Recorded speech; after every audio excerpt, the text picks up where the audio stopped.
All right, we're going to go ahead and get started. Again, welcome to Live from Currituck Extension. My name is Adam Fermella. I'm the county's agriculture extension agent.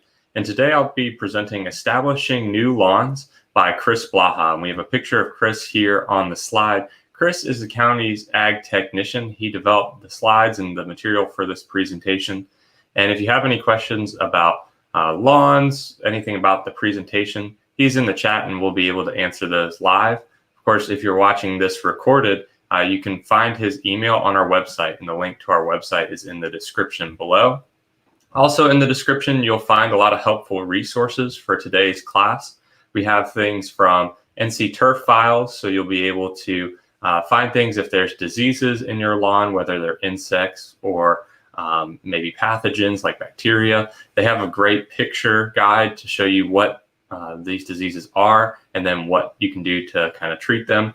We have a guide from Carolina Lawns, and that's really what a lot of this material comes from. It's a great guide if you have lawns and it's specific to North Carolina.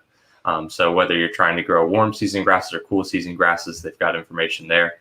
We've got a maintenance calendar, and then we have a link to the sod association. If you're interested in starting new lawns, if you want to get good quality sod, they have certified sellers and dealers there.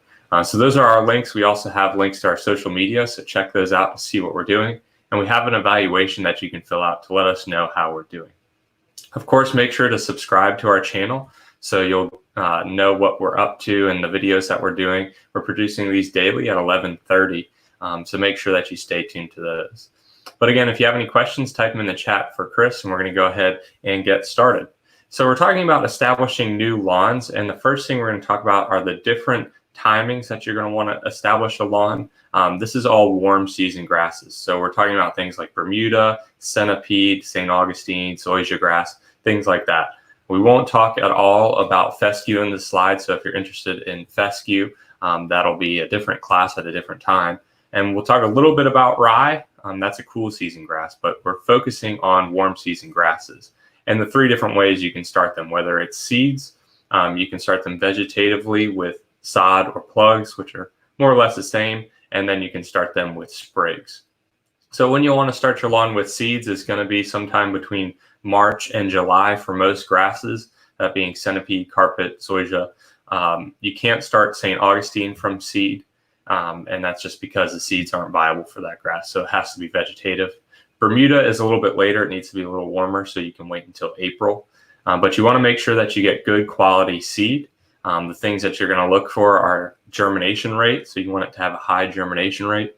You want to check the date that the seed expires. That's really important, especially if you're buying seed early, because there's a lot of times there's leftover seed that might get left on the shelves, and you don't want to be buying seed that expired last year or was old from last year. So that's an important thing to look for. And then you want to look to see what is in the seed. A lot of times it'll say 99% Bermuda, or it'll say 90% centipede, something like that. So you just want to make sure that you're getting a high percentage of grass seed in that bag. And you're going to be looking for a blue tag that says it's certified. That's how you know you're getting good quality seed.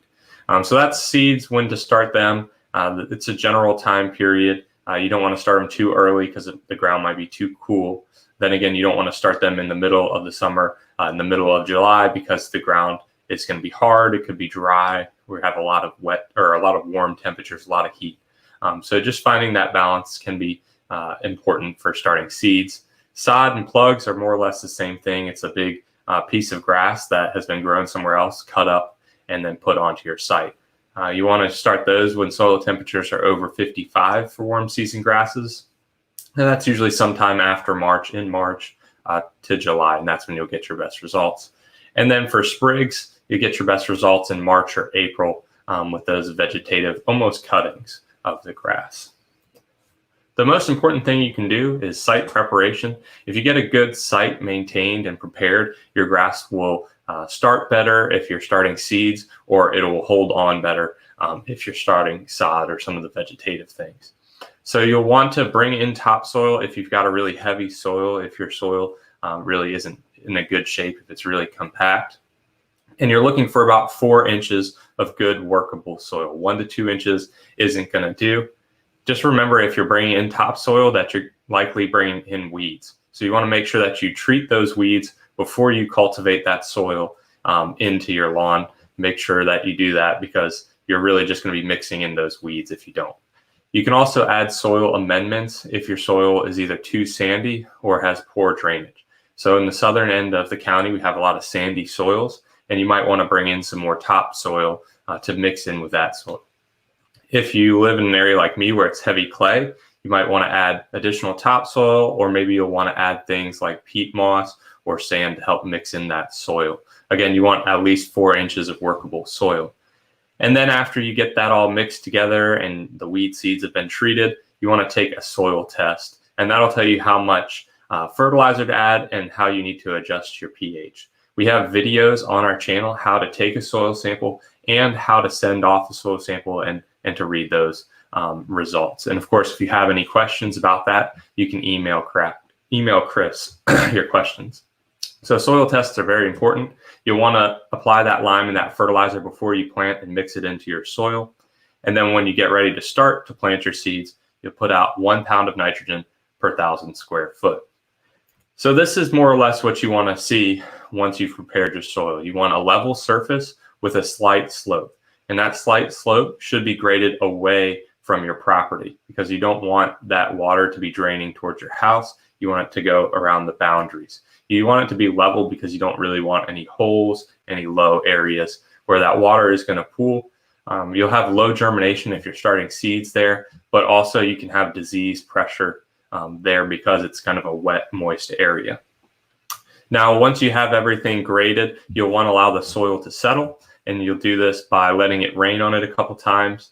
You can irrigate it with a garden hose or sprinkler, or you can roll it if you have a roller, but you'll want to do that before planting. That way your soil is compact. If you're planting seeds on this loose, fluffy soil, the seeds can get buried either too deep or too shallow. They can float to the top. So you want that soil to kind of settle a little bit before you plant. Now, when you're seeding with grass, this is the cheapest method for starting a lawn, and it's the one that's easiest to do for a homeowner. You don't have to have a lot of specialized equipment. You just have to get some grass seed, some topsoil to prepare your lawn. And grass seed is relatively cheap compared to buying sod or getting sprigs. On the other hand, this is a long process. It can take up to 3 years for that lawn to establish, and you might have to seed each one of those years depending on what kind of germination you get.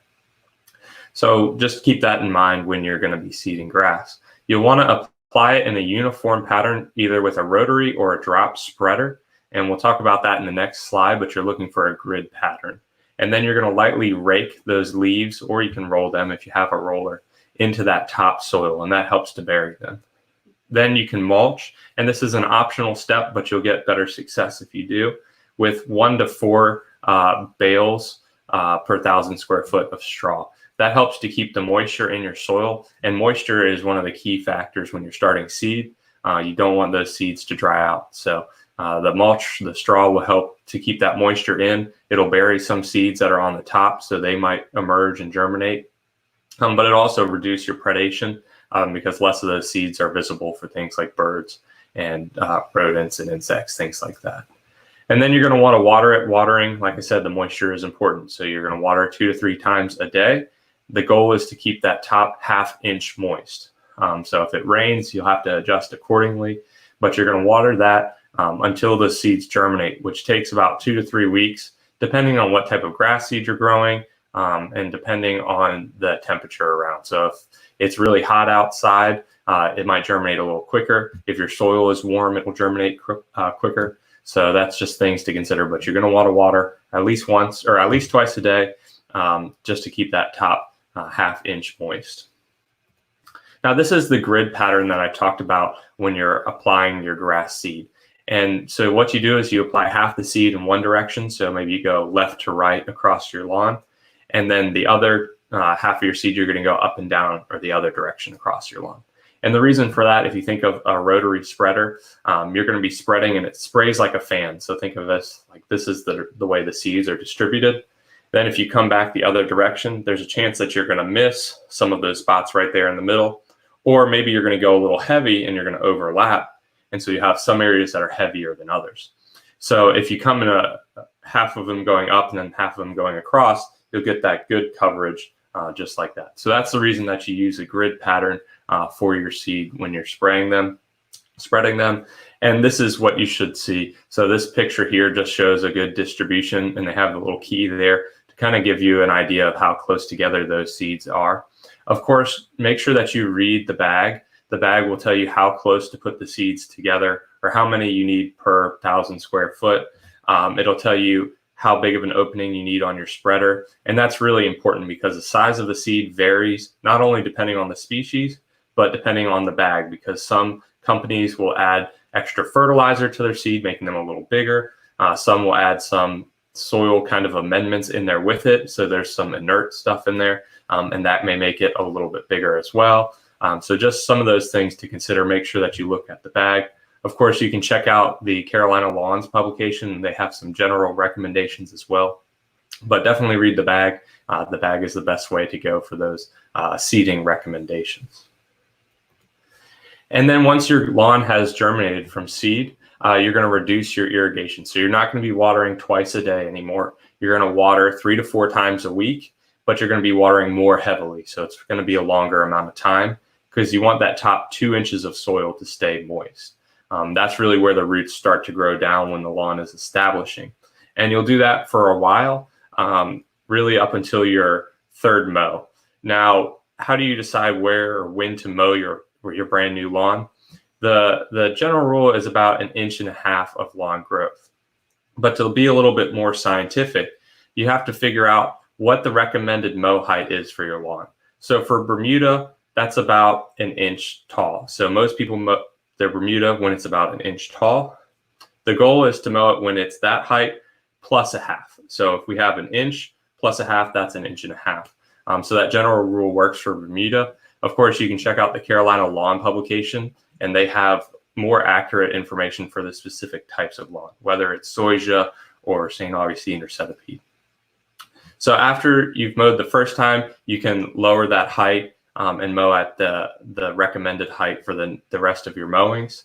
After that third mowing, you'll water 1 to 2 a week, keeping the top 6 inches of soil moist. And that's really once the lawn has been established after that third mowing.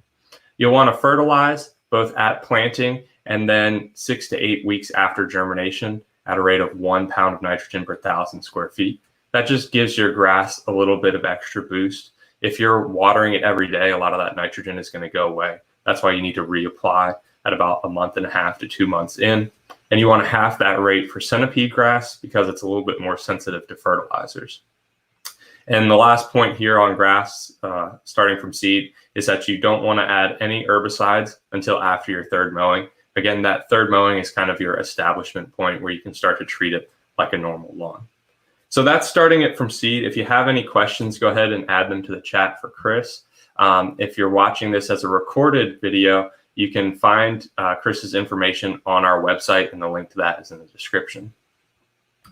So it doesn't look like we have any questions for Chris, so we're going to move on to the vegetative stuff. And that's starting lawns from either sod or plugs or sprigs. And so we'll go over what they look like and kind of the differences over the next few slides.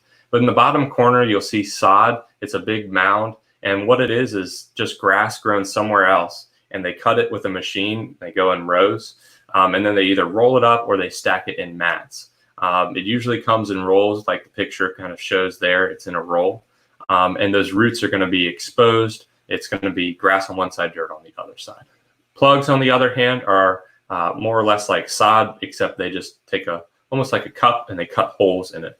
So you get tiny circular shapes of grass.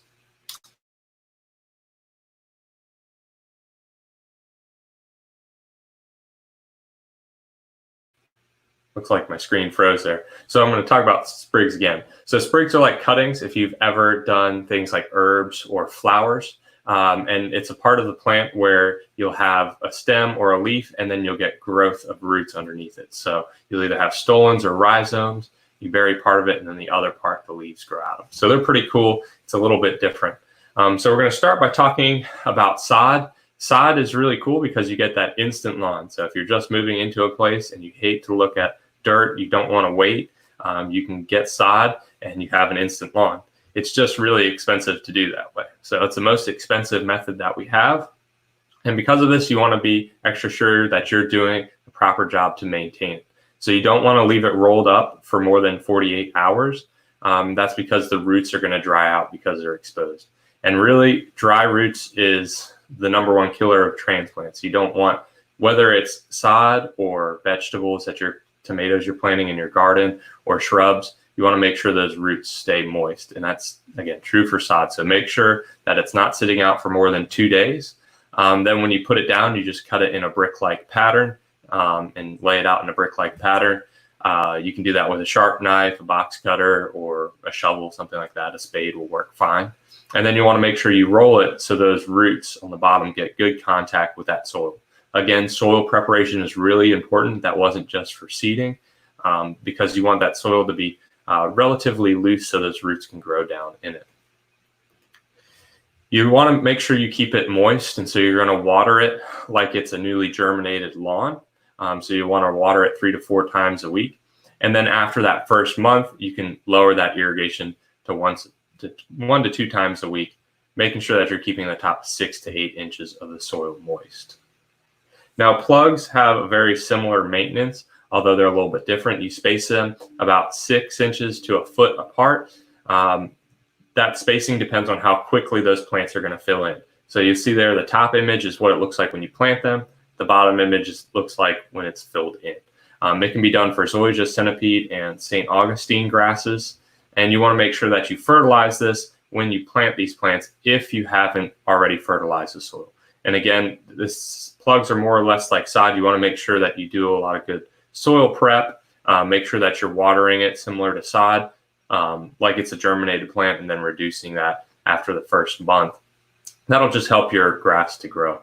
Again, you can spend more money, plant your plants closer together, or you can save a little bit and space them further apart. Just know that you're going to have a longer time for your lawn to establish with plugs. The last one is sprigs, and sprigs are a vegetative thing. They're rhizomes or stolons, and some part of them must be above the ground. So the way that you do that is you take your shovel and you put it at about a 45-degree angle. You just lightly lift up that dirt, and you put about half of that plant into that where you cut that spade, and you leave the other part sticking out. So the part that was in the ground will become roots, and the other part will become the leaves, the stem, the green material. So that's how you plant it. It's best to be planted in a small area by hand. That's how you get the best success. So if you have a small area in your front lawn, maybe do the left side from your driveway and then the right side from your driveway. That's a great way to establish plants from sprigs. You can do it on a larger scale. It can be broadcast or rolled, or it can be cultivated. These are all mechanical things, and they're a little bit harsher on the plants. And for that reason, it can only be done with Bermuda and zoysia. I wouldn't recommend doing that if you don't have any experience. So it's really best to do sprigs by hand in small areas. St. Augustine can't be done by mechanical because it's a little bit more fragile of a grass. So Bermuda and zoysia can be done by somebody. You can do them if you're familiar with broadcasting, rolling, or cultivating. But I think it's more fun and it's better to do by hand in small areas. So that's sprigs. Now we're going to talk a little bit about overseeding with rye, and this is a cool season grass we'll talk about. And it's seeding grasses, so that's why we have it in this. It's a cool season, and it's something that we don't recommend doing, although I understand why people do it. A lot of people don't want to have a brown yard in the winter. They don't want to have muddy backyards, and it's just kind of unsightly. And if you have pets and you have kids, they're running around in that mud, bringing it into your house. So you want a lawn to kind of hold in that moisture, get rid of that mud. So that's the reason most people will plant rye. However, we don't recommend it in any of the grasses because it's allelopathic. Its roots produce a natural herbicide, and that means that it's slowly killing your grasses even if they're brown and dormant in the winter. It'll kill centipede and St. Augustine really quickly, so you don't want to use it for those two. The only lawn that can survive it is Bermuda. Now, just because it can survive doesn't mean we recommend putting it on Bermuda, because you're going to weaken your Bermuda lawn. And if you do that, you're going to have issues with weeds coming up the following spring and summer. And so you'll be constantly fighting weeds. So we don't recommend overseeding with rye, especially in your newly planted yard, although I do understand why people do it. So now we're going to talk about caring for a new lawn, and this is kind of just summarizing what we've talked about previously, putting it all together. But irrigation is crucial because you want to prevent drying of that plant material. So once your plants have germinated, you want to keep that top 1.5 inches of soil moist to 2 inches. That requires light watering, can be 2 to 3 times a day for 1 to 3 weeks. So it's a lot of watering on your lawns. Again, just making sure that top 1.5 inches of soil is moist. That's the best way to go about it, because you never know how much rain you're going to get. It might be warmer, so you might have to water more frequently, that kind of thing. So the number of waterings a day and the amount of days that you need to do it are just general rules. Really just check that soil and see how moist it is at that 1.5 to 2 inch depth. So that's irrigation. Mowing, we talked about this before, but you want to mow as soon as the grass is 50% higher than the desired height, which is kind of confusing. So we talked about Bermuda, where it's ideally mowed at 1 inch. So for your first mow, you're going to mow at 1 inch plus 1/2, which is 1/2 inch, 1.5 inches. That's where your first mow should be. You want to make sure your equipment has sharp blades, whatever your mower is. And the reason for that is, if you don't get a good clean cut on the grass, if you have any tearing or any rips, you can get disease into your grass. And that's a quick way for your new lawn to start to diminish. So that's something important. What you can do is just mow a strip to check if your blades are sharp. Go down and look at the grass and see, is it ripped or is it cut properly? And then you don't want to bag your clippings. And the reason for that is you want those clippings to go down into the grass. That'll provide extra nutrients to your plants, and it can reduce the amount of fertilizer you need to put out by 20 to 30%. So it's significant. It's important to make sure that that goes back down into your grass. So that's mowing. The last thing we're going to talk about is pest control. Remember, don't put any herbicides out until after your third mowing. Fungicides and insecticides are really not often needed on new lawns because you're putting it on bare soil.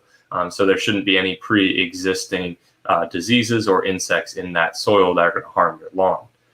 Now, that can be different if you're starting over again and you decide, I'm just going to kill my whole lawn, I'm going to till it under, bring in topsoil. You may have issues. Just remember to always read the label. The label is the law, and that's the best way to make sure that you're properly applying whether it's a fungicide or insecticide. And if you do have an insect that's eating your lawn or a disease, you can contact Chris. Again, his email is on our website, and we'll help you figure out what it is. Or you can look at the NC Turf Files link, and they've got a lot of great descriptions on diseases in our area in North Carolina. So that's all we have today. If you have any questions, go ahead and add them in the chat now. If you're watching this recorded, you can send your questions to Chris Blaha. He's our agriculture technician. And again, he was the one who developed these slides, created all of this great material. So before we leave, just want to make sure that you check out our evaluation. And so you can tell us if we're doing a good job, what you liked about it, what you didn't like, that sort of thing. And then just make sure you subscribe and click the bell so you're notified when we go live. Just make sure that you stay tuned for tomorrow's class at 11:30 live from Currituck Extension, where the class title is Let's Get Physically Active at Home by Olivia, our food and consumer science agent. And it doesn't look like we have any questions in the chat, so that's all we have today live from Currituck Extension.